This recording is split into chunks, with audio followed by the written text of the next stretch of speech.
Cost of capital की learning sequence, right.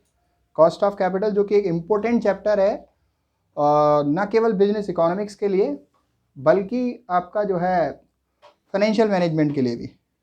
और ये टर्म्स यूज़ न केवल बीकॉम में होते हैं बल्कि ये हमारे जो है एमबीए में भी होते हैं, बीबीए में भी होते हैं, एमकॉम में भी होते हैं। क्लियर। तो जो मैं ये पढ़ा रहा हूँ वो एक कॉमन परसेप्शन रख के पढ़ा रहा हूँ। क्लियर। कॉमन अंडरस्टैंडिंग रख के पढ़ा रहा हूँ, न केवल एक क्लास का भला हो बल्कि जिसमें भी ये टॉपिक आए उन सब का भला हो। क्लियर। तो आज जैसे कॉस्ट ऑफ कैपिटल की हम बात करें तो उसमें हम एक टॉपिक हमने सबसे पहले सीखा, कॉस्ट ऑफ बोरोड कैपिटल हम कैसे फाइंड करते हैं।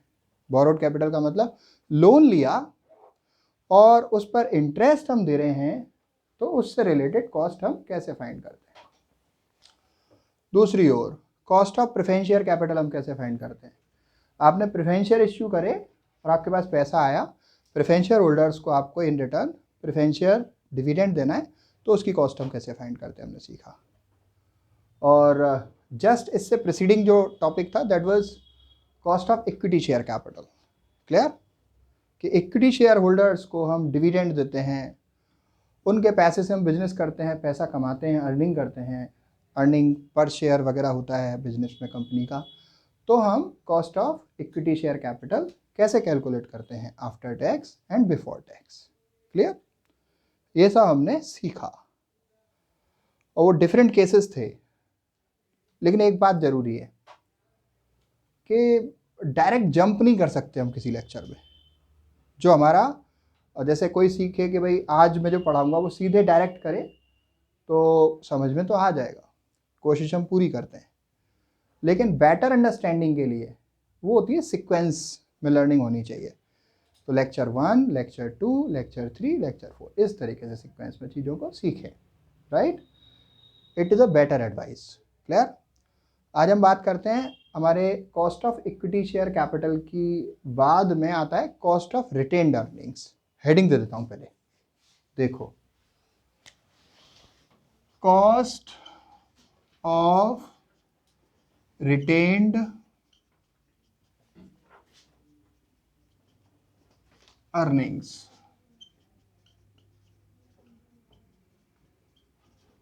पहले तो ये समझना है स्टूडेंट्स कि रिटेन्ड अर्निंग्स क्या होता है, तब उसकी कॉस्ट की बात करेंगे।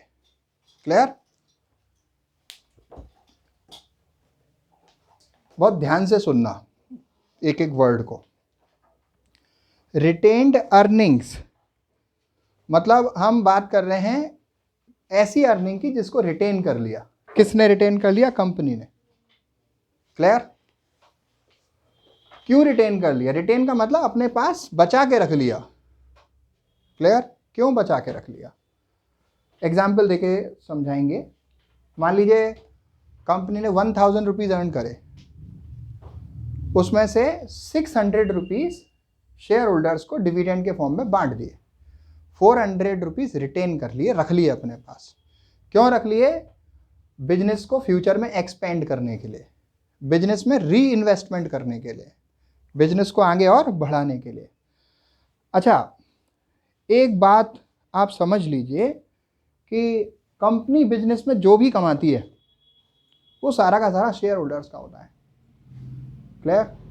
जैसे मैंने बताया 1000 रुपीज़ कंपनी ने अर्न किए और उसमें से 600 डिस्ट्रीब्यूट किए, राइट, 400 रिटेन कर लिए, तो पूरे के पूरे जो 1000 रुपीज़ है that belongs to company, that belongs to equity shares, sorry, that belongs to equity shares because equity share are the owner of the company. Clear? Equity share are the owner of the company. तो जो भी company कमाएगी वो किससे related है? किसका है? Share holders का है। क्लियर।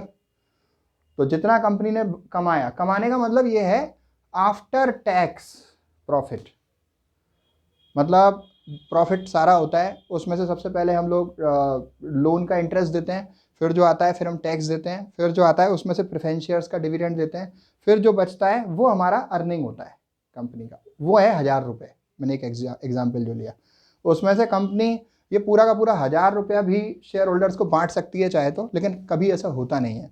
उसमें से कुछ वो डिविडेंड के फॉर्म में शेयर होल्डर्स को बांट देती है और बचा हुआ अपने पास रख लेती है कि फ्यूचर में बिजनेस को जब हम एक्सपेंड करेंगे, बढ़ाएंगे, तो हम ये पैसा उसमें री इन्वेस्ट कर सकते हैं। क्लियर? तो सिंपल सी definition, the part of profit, right, retained by the company, the part of profit retained by the company, retained या कैप्ट हम कह सकते हैं, रिटेन्ड या kept by the company, and has not been distributed as dividend. Clear? तो retained profit समझना जरूरी है।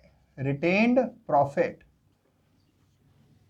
Part of profit earned not distributed as dividend and the same has been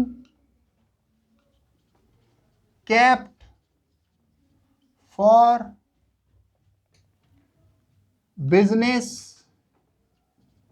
expansion or reinvestment। मतलब profit का वो part जो dividend के form में बांटा नहीं है इक्विटी शेयर ओनर्स को, और उसे रख लिया है फ्यूचर में एक्सपेंड करने के लिए, बिजनेस बढ़ाने के लिए, या फिर री इन्वेस्टमेंट पॉइंट ऑफ व्यू के लिए। क्लियर? इसको हम रिटेन्ड प्रॉफिट बोलेंगे स्टूडेंट्स। अब बात आ रही है साहब, कॉस्ट ऑफ रिटेन्ड अर्निंग्स क्या होता है?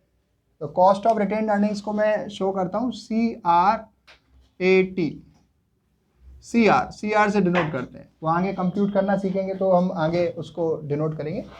CR से डिनोट करते हैं हम कॉस्ट ऑफ रिटेन्ड अर्निंग्स को।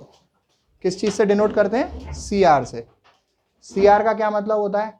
Cost of retained earnings. Clear? तो अब बात आ रही है CR क्या होता है हमारा? तो it is that required rate of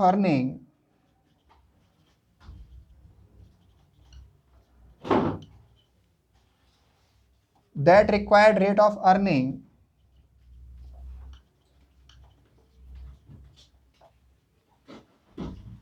which had been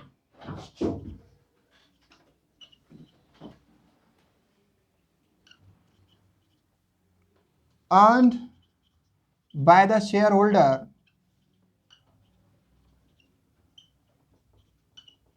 if such retained profit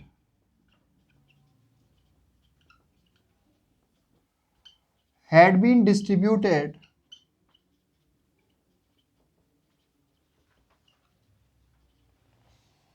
to them as dividend and they would have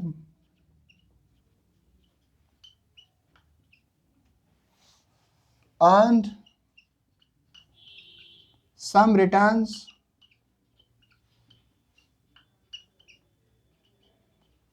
on those received profits by investing in some securities। क्या लिख दिया मैंने? ये देखो, समझो भाई, कंपनी ने suppose 1000 rupees की अर्निंग करी और उसमें से 600 शेयर होल्डर्स को डिस्ट्रीब्यूट करे, 400 डिस्ट्रीब्यूट नहीं करे, तो रिटेन्ड प्रॉफिट कितना हो गया? 400। अब बात यह है कि उस 400 पर भी कंपनी को कुछ कमाना चाहिए। क्लियर? और वो कितना कमाना चाहिए? वो कम से कम उतना कमाना चाहिए अगर वो 400 रुपीज़ कंपनी ने अपने पास नहीं रखे होते और शेयर होल्डर्स को डिस्ट्रीब्यूट कर दिए होते एज डिविडेंड। शेयर होल्डर्स को देते तो डिविडेंड की फॉर्म में देते ना, तो शेयर होल्डर्स को दे दिए होते हैं डिविडेंड की फॉर्म में, तो शेयर होल्डर्स ने उसे डिविडेंड की फॉर्म में रिसीव करके फिर कहीं पर इन्वेस्ट किया होता दूसरी किसी सिक्योरिटीज़ में और उससे कुछ रिटर्न कमाया होता, तो हम ये मानते हैं कि कम से कम उतना किसको भी कमाना चाहिए, कंपनी को भी। तो that is a cost of retained earnings. देखो मैंने डेफिनेशन में क्या बात लिखी है, it is that required rate of earning which had been earned by the share holder if such retained profit, which such retained profit 400 रुपए, विच such retained profit 400 रुपए अगर डिस्ट्रीब्यूट कर दिया होता उनको डिविडेंड की फॉर्म में, तो उन्होंने भी कुछ रिटर्न्स कमाए होते उन प्रॉफिट्स पर कहीं पर इन्वेस्ट करके सिक्योरिटीज में। इतना कम से कम कंपनी को भी कमाना चाहिए, at least that much is to be earned by the company also. Clear?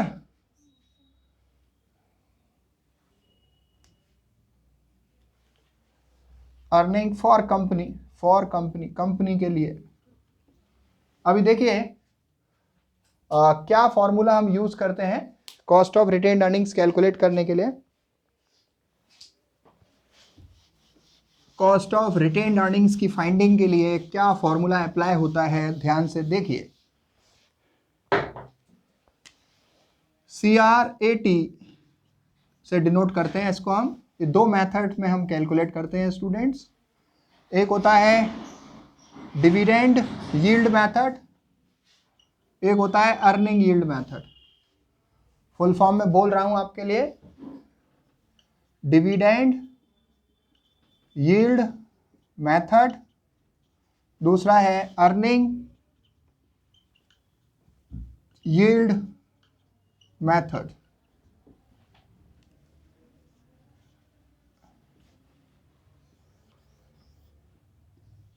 Dividend yield method या फिर अर्निंग यील्ड मेथड।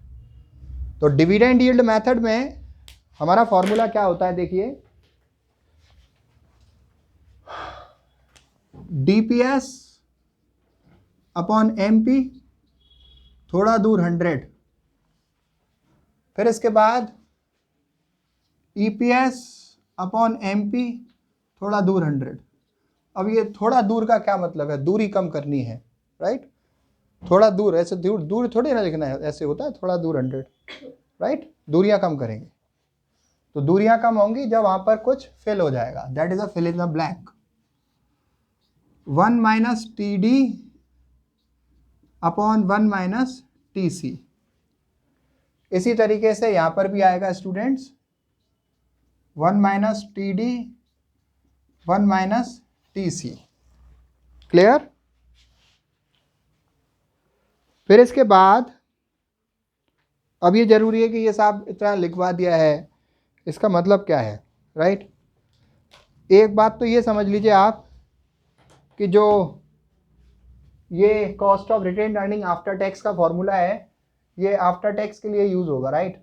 और बिफोर टैक्स के लिए इसके बाद में कहानी बनेगी कि अगर मुझे बिफोर टैक्स भी फाइंड करना है तो CRBT equals to cost of retained earning after tax upon 1 minus tax की rate. This is the formula for calculation of cost of retained earning before tax. Clear? Let's write down one by one the given short forms to the full form. सबसे पहली चीज कि CRAT क्या होता है, cost of retained earnings after tax. ये तो इसी की फुल फॉर्म तो यही बन गई ऊपर ही।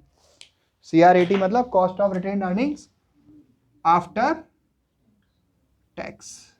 CRAT की फुल फॉर्म ये हो गई, cost of retained earning after tax. Clear? अब बात करते हैं CRBT। तो CRBT क्या हो जाएगी, cost of retained earning before tax. Cost of retained earnings before tax. Clear? फिर देखिए बच्चों, DPS क्या होता है, डिविडेंड पर शेयर होता है। क्लियर? फिर इसके बाद आपका जो है EPS क्या होता है, अर्निंग पर शेयर होता है, अर्निंग पर शेयर। फिर इसके बाद आपका ये TD और TC क्या है, let me help you to understand that. TD is dividend tax rate in the hand of individual shareholder, in the hand of individual shareholder.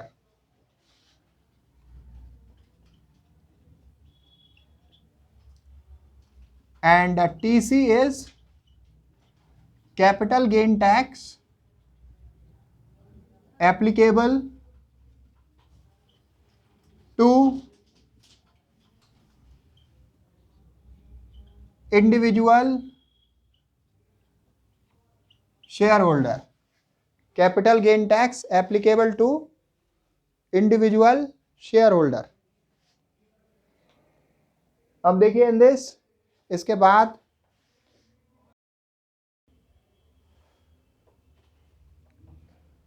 Capital gain tax applicable to individual share holder. अब इसके बाद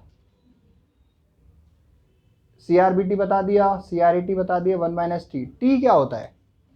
T होता है tax rate, corporate tax rate. This is T, right. DPS आप जानते हैं, जितना पर शेयर डिविडेंड डिस्ट्रीब्यूट किया शेयर होल्डर को, that is DPS. Market price जो शेयर का चल रहा है, that is market price. MP भी लिख देते हैं, MP equals to market price per share. जितना शेयर मार्केट में खरीदा बेचा जा रहा है इस टाइम पर, that is market price per share. फिर इसके बाद आपका टीडी एक्सप्लेन कर दिया मैंने। ईपी टीडी क्या है? Dividend tax rate in the hand of individual share holder. TC क्या है? Capital gain tax applicable to individual share holder. T क्या है? Tax rate. एमपी क्या है? Market price. That's it. Let's do the application of this formula into an numerical. एक numerical ले लेते हैं इस बात को ढंग से समझने के लिए, ठीक है। हमारे पास क्वेश्चन है कि एक मिस्टर आशीष है, क्लियर। उनके पास 100 शेयर हैं 10 रुपीज वाले। आशीष के पास 100 शेयर्स हैं 10 रुपीज वाले। आगे दिया है काय में? मुस्कान लिमिटेड में, इन मुस्कान लिमिटेड। आशीष ने मुस्कान लिमिटेड के 100 शेयर खरीद रखे हैं जिसकी वैल्यू 10 रुपये है, और उसमें मुस्कान लिमिटेड की जो अर्निंग है वो 6 रुपीज पर शेयर है। मुस्कान लिमिटेड ने जो कमाया है वो 6 रुपीज पर शेयर कमाया है, राइट। ईपीएस उसकी 6 रुपीज है, और 3 रुपीज पर शेयर डिविडेंड बांटा शेयर होल्डर को। 3 रुपीज पर शेयर डिविडेंड बांटा शेयर होल्डर को। तो मुस्कान लिमिटेड का जो डिविडेंड पर शेयर है वो ₹3 पर शेयर है, क्लियर। मुस्कान लिमिटेड कमा कितना रही है? 6 रुपये पर शेयर। बांट कितना रही है? 3 रुपये पर शेयर। आगे देखिए, बचा हुआ क्या कर रही है? बचा हुआ कंपनी अपने पास रख ले रही है, किस लिए? फ्यूचर री इन्वेस्टमेंट पॉइंट ऑफ व्यू से, वही रिटेन प्रॉफिट है। आगे दिया है मार्केट प्राइस मुस्कान लिमिटेड के शेयर का 30 रुपये है। मार्केट प्राइस कितना है? 30 रुपीज। आगे देखिए, cost of retain earning after tax and before tax आपसे पूछी है। क्या पूछा है बच्चों? Cost of retain earning after tax and before tax. These 2 things you have been asked in the question, clear. उसके साथ साथ कुछ कंडीशंस भी दिए हैं कि इन कंडीशंस में आप फाइंड करो। तो कंडीशन 1 क्या दी है? There is no personal tax liability applicable to Ashish. Condition 1 दी है, no personal tax liability to Ashish. Ashish को कोई टैक्स नहीं देना किसी तरीके का, पहली condition. There is no personal tax liability to Ashish. Second है, पर्सनल इनकम टैक्स आशीष को देना है 50%। Personal income tax to Ashish कितने परसेंट? 50%। थर्ड कंडीशन है स्टूडेंट्स कि personal income tax and capital gain tax दोनों दे रखे हैं। Personal income tax and capital gain tax to Ashish is 50%। और एक पॉइंट दे रखा है कॉर्पोरेट टैक्स। कॉर्पोरेट टैक्स का जो रेट दे रखा है that is also 50%. Clear? That is also 50%. This is the question before us. Let us see how we can do this one by one. This is a practical problem for retained earning. We have just put this on the board. Ashish limited के पास 100 share हैं 10 रुपए वाले. Investor है वो, मुस्कान limited में share खरीदे उसने. Muskan Limited is the company in which Ashish has invested. 10 रुपए वाला शेयर है, फेस वैल्यू 10 रुपये. और मुस्कान लिमिटेड की अर्निंग EPS 6 रुपीज़ है, DPS 3 रुपीज़ है. मार्केट प्राइस मुस्कान लिमिटेड के शेयर का करंट में 30 रुपये चल रहा है. आपसे कहा है cost of retained earning after tax and before tax calculate करिए. एक एक करके कंडीशन में करते हैं. पहली कंडीशन में उन्होंने बताया कि कोई टैक्स लायबिलिटी नहीं है. हमने यहाँ पर फॉर्मूले में 2 टैक्स की बात की, एक डिविडेंड टैक्स की बात की और एक कैपिटल गेन टैक्स की बात की. उन्होंने पहले पॉइंट में हमसे कहा कि कोई भी टैक्स लायबिलिटी नहीं है. क्लियर? तो इसको सोल्व करते हैं फर्स्ट कंडीशन के लिए. अगर हम इसे कंडीशन 1 में सोल्व करेंगे, पर्सनल टैक्स लायबिलिटी हमारे पास नहीं है. Clear? Condition 1 is personal tax liability नहीं है. इसका मतलब TD 0 and TC also 0. This is the condition number 1. If personal tax liability is not there then TD and TC is 0. Right? More thing is हमारे पास EPS है कितना 6 and DPS है कितना 3. राइट? एंड मार्केट प्राइस कितना है साहब 30. जो कंडीशन 1 है वो तो ये है कि टैक्स लायबिलिटी नहीं है और ये कॉमन इंफॉर्मेशन है. ठीक है? अब इस कंडीशन में हम कैसे सोल्व करेंगे? EPS से अर्निंग यील्ड मेथड लगेगा और DPS से डिविडेंड यील्ड मेथड लगेगा. क्लियर? ध्यान से इस चीज को देखें, समझें. तो इसमें हम क्या करेंगे? CR80 इक्वल्स टू DPS कितना है मेरा इसमें 3, मार्केट प्राइस कितना है इसमें 30, 1 माइनस TD कितना है मेरा इसमें 0, 1 माइनस TC कितना है 0 इंटू 100. अभी सोल्व करते हैं इसको, तो दैट शैल बी 10%. क्लियर? इसको आप सोल्व करोगे 1 में से 0 के 1, 1 में 0 के 1 सोल्व करोगे तो 10%. 3 से 30 10 टाइम, 10 से 100 10%. अगर मुझे इसका बिफोर टैक्स निकालना है तो मुझे क्या करना पड़ेगा? वो बिफोर टैक्स का फॉर्मूला था ना 1 माइनस टैक्स से डिवाइड करना है. अच्छा, वो T जो टैक्स का रेट है कॉर्पोरेट टैक्स, उसको भी लिख देता हूँ. 50% होता है वो, 50% दिया है तो 50% को हम 0.5 कंसीडर करते हैं. क्यों? 50% 50/100 दैट इज 0.5. क्लियर? अभी मैं इसको करता हूँ, दैट इज 10% अपॉन 1 माइनस 0.5. इसको हम सोल्व करेंगे. 0.5 से 10% को डिवाइड करेंगे तो कितना होना है 20%. Is that okay? अभी आगे देखिए, इस वाली कंडीशन, इस वाले में अर्निंग यील्ड मेथड में क्या हो जाएगा? यहाँ पर EPS आ जाएगा 6 rupees, market price 30, 1 minus TD की जगह पे कितना 0, 1 माइनस TC की जगह पे कितना 0 इंटू 100 कितना हो जाएगा ये अभी 20%. और अगर मैं इसको बिफोर टैक्स निकालूंगा तो क्या होना है? 20% को मैं 1 माइनस टैक्स मतलब 1 माइनस 0.5 से डिवाइड करूंगा यहाँ पर. क्लियर? तो कितना हो जाएगा वो 40%. मैं डायरेक्ट लिख सकता हूँ 1 माइनस 0.5, तो ये हो जाएगा 40%. कैलकुलेटर अलाउ करवा रखा है मैंने आप लोगों के लिए, बहुत मेहनत करी थी. राइट? तो ऐसे कैलकुलेटर पे लिखो 20 और डिवाइड का निशान दबाओ और 0.5 लिख देना पीछे, फिर इक्वल दबा देना तो 40% आ जाएगा. मैंने नहीं करता वो कैलकुलेटर, बहुत बढ़िया आपका सर्वेंट है. Condition number 2, what it is there? Condition number 2 अगर मैं देखूं ध्यान से तो personal income tax to Ashish is 50%. Ashish को जो पर्सनल इनकम टैक्स देना है वो 50% है. तो TD यहां पर हो गया 0.5. कितना हो गया? एंड उन्होंने कैपिटल गेन टैक्स की बात नहीं करी, तो TC कितना हो गया 0. Remaining things will remain the same. बची हुई चीजें सेम रहने वाली हैं. तो अभी इसको करते हैं अपन कंडीशन 2 को. इसको भी ऐसे ही अपन बादल बना देते हैं जिससे ये अंडरस्टैंडेबल हो जाए.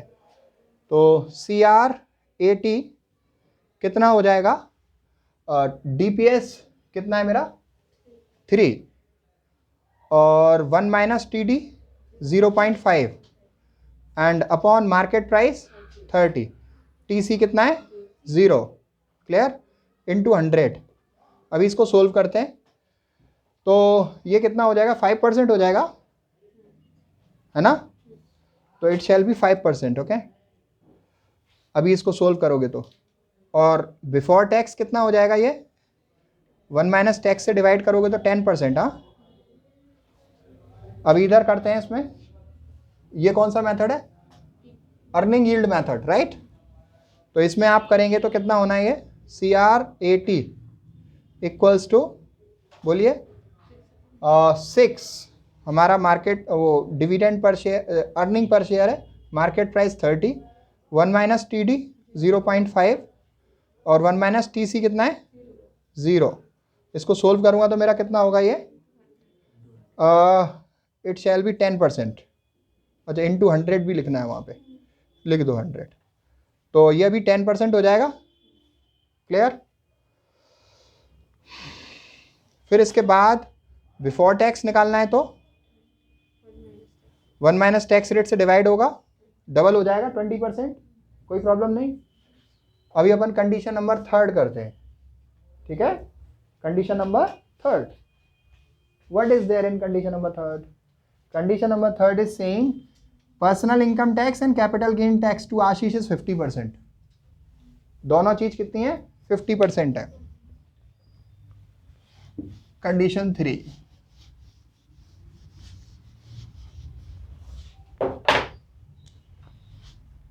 कंडीशन 3 में पर्सनल टैक्स भी 0.5 है और कैपिटल गेन टैक्स भी 0.5 है, क्लियर। तो DYM मेथड और EYM अर्निंग यील्ड मेथड, इसमें हमारा CR80 का फॉर्मूला हो जाएगा, और DPS कितना है, DPS द ओल्ड वन 3 रहने वाला है, वो 1 minus TD 0.5 upon market price was 30, 1 minus TC 0.5 into 100। अभी कितना हो गया ये 10%, क्योंकि 1 माइनस 0.5 से 1 माइनस 0.5 कैंसिल हो गया ना, तो CRBT निकालिए, it is to be 20%, the double of it after dividing it with what 1 minus tax का रेट, ओके। तो CR80 in this shall be EYM earning yield method है ना, तो अर्निंग यील्ड मेथड में क्या चाहिए मेरे को, EPS चाहिए, कितना है वो 6, 1 minus TD is 0.5 upon market price is 30 and 1 minus TC is 0.5 and multiply with 100, that is what 20%, and CRBT in this shall be 40% after dividing with 1 minus tax का rate. Is there any problem anyone? ठीक है, done. This is what is all about cost of retained earnings, right? अभी इसके बाद एक topic और आप लोगों को सीखना है, that is weighted average cost of capital. इसको मैं रफ कर देता हूं, weighted average cost of capital. देखिए बहुत सिंपल है वो। Weighted average cost of capital क्या होता है, जो भी आपने सीखा है ना, उन सारी कॉस्ट को यूज करना है आपने। जो भी आपने सीखा है उन सारे मेथड्स को यूज करना है, पूरा 100% कंसंट्रेशन रखिए। जो भी आपने सीखा है उन सारे मेथड यूज होंगे इसमें। देखो बेटा, weighted average cost of capital,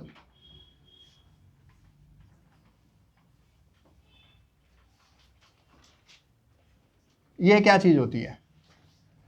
just suppose आपको क्वेश्चन दे रखा है कि डिफरेंट सोर्सेज हैं। अभी तक हम अलग अलग बात कर रहे थे कि हमारे पास हमने पैसा डिवेंचर से सोर्स किया है, तो हम कॉस्ट ऑफ कैपिटल कैसे निकालेंगे, बोरोड कैपिटल की। हमारे पास पैसा हमने सोर्स किया है प्रेफरेंस शेयर्स से, तो हम कॉस्ट कैसे निकालेंगे, हमने सीखा। हमारे पास अगर हमने इक्विटी शेयर से पैसा सोर्स किया है तो हम कॉस्ट कैसे निकालेंगे, सीखा। रिटेन्ड अर्निंग्स को हमने बिजनेस में रीइन्वेस्ट करके यूज़ किया है फंडिंग के लिए, तो हम कॉस्ट ऑफ रिटेन्ड अर्निंग्स कैसे निकालेंगे हमने सीखा। लेकिन अगर कोई कंपनी है, वो ये नहीं करी केवल हमने यहाँ से पैसा लिया है, उसने बताया प्रपोर्शनेट, उसने बताया अपना कैपिटल स्ट्रक्चर। कैपिटल स्ट्रक्चर का मतलब होता है कि हमारे बिजनेस में 50 लाख रुपए लगे हुए हैं, राइट, और उस 50 लाख रुपए में से इतना अमाउंट हमने डिवेंचर से लिया हुआ है, इतना अमाउंट हमने बैंक लोन से लिया हुआ है, इतना अमाउंट हमने इक्विटी शेयर से लिया हुआ है, इतना हमने प्रेफरेंस शेयर से लिया हुआ है, इतना हमारा रिटेन अर्निंग है। अब बताओ ओवरऑल कॉस्ट ऑफ कैपिटल क्या होगा? क्लियर? तो जब हम इन सारी चीज़ों को ध्यान में रखकर करते हैं तो weighted average cost of capital होता है। क्लियर? तो इससे रिलेटेड एक न्यूमेरिकल डिस्कस कर लेते हैं, that will be more clarifying for this topic. अभी आप समझ लीजिए कि एक सवाल आपके पास है जिसमें आपको बता रखा है कि आपके पास डिवेंचर से आ रहे हैं 5 लाख रुपीस, सोर्सेस डिवेंचर्स की सोर्सेज हैं, प्रेफरेंस शेयर्स की सोर्सेज हैं, फिर उसके बाद आपके पास बता रखा है इक्विटी शेयर की सोर्स है, और फिर रिटेन्ड अर्निंग की सोर्स है। ये अलग अलग सोर्सेज के नाम है हमारे। फिर इनके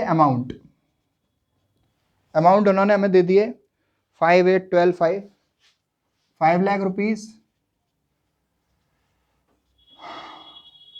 हमारे डिवेंचर से आ रहे हैं हमारे पास, 8 लाख रुपीस प्रेफरेंस शेयर से आ रहे हैं, 12 लाख रुपीस हमारे पास इक्विटी शेयर से आ रहे हैं, रिटेन्ड अर्निंग से हमारे पास 5 लाख रुपीस आ रहे हैं। और इनकी जो कॉस्ट परसेंटेज है, कॉस्ट परसेंट, वो इनके कॉरस्पॉन्डिंग दे रखी है 12, 8, 15 and 15, right. This is the question. आपसे कहा कि weighted average cost of capital निकालो, how will you do that?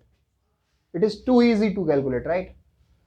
Gate this, एक बात ध्यान से सुनना और याद रखना कि weighted average cost of capital के लिए आपकी ये जो सारी कॉस्ट है वो आफ्टर टैक्स ही होनी चाहिए। अब क्वेश्चन में नहीं भी लिखा है तो वो आफ्टर टैक्स मान लो कि है, ठीक, ये आफ्टर टैक्स है सारी। अब जैसे ये सवाल है, इसमें तो आपके पास में दे रखी है कॉरस्पॉन्डिंग कॉस्ट के परसेंटेज। अगर नहीं दिए होंगे तो जैसे जैसे सीख के आए हो वैसे वैसे अलग अलग कैलकुलेट करोगे, फिर इस तरीके से प्रेजेंट करोगे, ठीक है। तो अभी अमाउंट आपके पास है 5 लाख रुपए डिवेंचर से आए, 8 लाख रुपए प्रेफरेंस से आए, इक्विटी से 12 लाख, 5 लाख रुपए रिटेन्ड अर्निंग से, और ये कॉस्ट परसेंटेज है। तो ये मेरा क्वेश्चन है, आपसे weighted average cost of capital कह दिया। तो मैं जब सॉल्यूशन करूंगा ना, तो मैं इसमें इस पूरी तीनों चीज़ों को ऐसे फ्रेम करूंगा कि मैं सोर्स लिख दूंगा, फिर इनके अमाउंट लिख दूंगा, फिर कॉस्ट लिख दूंगा, फिर इसके आगे सवाल सोल्व करूंगा। तो अमाउंट से हमें डब्ल्यू निकालने में मदद मिलती है। डब्ल्यू का मतलब होता है वेट, क्लियर। और ये जो कॉस्ट परसेंटेज है इसको हम एक्स बोल देते हैं। क्या बोल देते हैं? एक्स। तो डब्ल्यू कैसे आता है? इसमें ये तरीका है कि जैसे एक तो तरीका ये कि आप जितनी भी जीरोज हैं सारी कैंसिल कर दो, 5 जीरो कैंसिल हो जाएंगी, हाँ। तो क्या रह जाएगा यहाँ पर? 5, 8, 12, 5। इसका टोटल कितना हो जाएगा? 30। और फिर इसके बाद मल्टीप्लाई कर दीजिए डब्ल्यू का एक्स में। ये डब्ल्यू है जो हमारा इससे अमाउंट से आया है। 5 का 12 में मल्टीप्लाई कीजिए, 60, 8 8 जार 64, देन 180, देन 75। इसका टोटल करो कितना आ रहा है? सिग्मा डब्ल्यू एक्स 379 आ रहा है, क्लियर। तो यहां पर हमारा जो weighted average cost of capital होगा वो क्या होगा? देखिए, फॉर्मूला हमने बनाया है इसके लिए, WACC equals to summation WX upon summation W। Summation WX कितना आया मेरा? 379, और समीशन W कितना आया? 30। कितना आ गया? 12.63%, ठीक है। इसको फाइंड करने का एक और मेथड है, वो भी देखो, समझो, सुनो, सीखो अभी हाल की हाल, राइट। सोर्स अल्टरनेट मेथड, ये मेथड हमारा 1 है। मेथड नंबर 2 मैं यहाँ पर दोबारा करके दिखा रहा हूँ आपको, ध्यान से देख लो। सोर्स हमारे पास डिवेंचर है, प्रेफरेंस शेयर है, इक्विटी शेयर्स हैं, रिटेन अर्निंग्स हैं, मैं इनके अमाउंट लिख देता हूँ 5 लाख रुपीज़, फिर इसके बाद 8 लाख रुपीज़, फिर इसके बाद 12 लाख रुपीज़, फिर 5 लाख रुपीज़। अभी इसका डब्ल्यू निकालने का तरीका थोड़ा सा अलग होना है। द एक्स का परसेंटेज तो वही रहना है 12, 8, 15 एंड 15, राइट। डब्ल्यू निकालने का तरीका क्या होना है, इसका टोटल कर लो, कितना हुआ ये 30 लाख रुपीज़,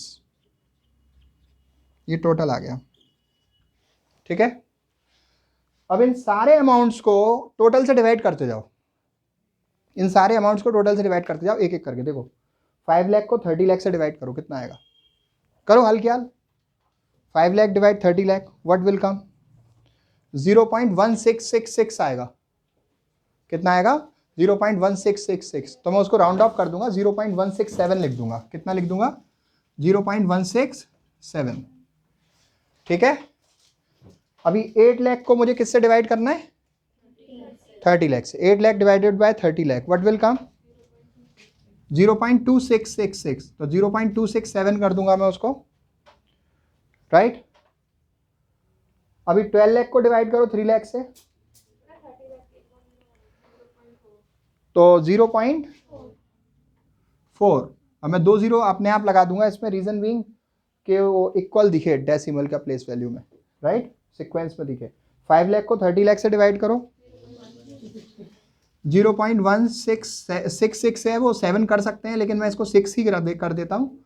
उसका रीज़न ये है कि टोटल ना जब हम डिवाइड करते हैं तो टोटल इसका 1 आना चाहिए। टोटल कितना आना चाहिए, 1 आना चाहिए, इसलिए इसको मैंने 1 कर। टोटल हमारा 30 लाख है, ठीक है। 5 lakh divide 30 lakh 0.167, 8 lakh divide 30 lakh 0.267, 12 lakh divide 30 lakh 0.4, 5 lakh divide 30 lakh 0.166, ठीक है। अभी आपको क्या करना है, W इंटू एक्स कर दीजिए, इन दोनों का मल्टीप्लाई करके आप वैल्यू लिख दीजिए, दैट शैल बी 2। फिर उसके बाद अगली वैल्यू हमारी आ रही है 2.13, फिर अगली वैल्यू कितनी आ रही है हमारी 6, फिर 2.5। इन सबको ऐड कर दीजिए, कितना आएगा, वो 12.63 आएगा, ठीक है। ये टोटल हमारा ऑटोमेटिकली हमारी cost of capital, weighted average cost of capital के बराबर आ जाएगा। तो आपके ऊपर है, आप ये वाला फॉर्मेट यूज़ करें या ये वाला। अगर जीरो कैंसिल करने में इजी नहीं हो रहा हो तो फिर आप इस वाले फॉर्मेट में आ सकते हो सकता है किसी बुक में ये वाला मेथड दे रखा होता है, तो आपको कंफ्यूज नहीं होना है, स्टक नहीं करना है, आप ये वाला यूज़ कर दो, चाहिए वाला कर लो, नो प्रॉब्लम विद दैट, ठीक है ना।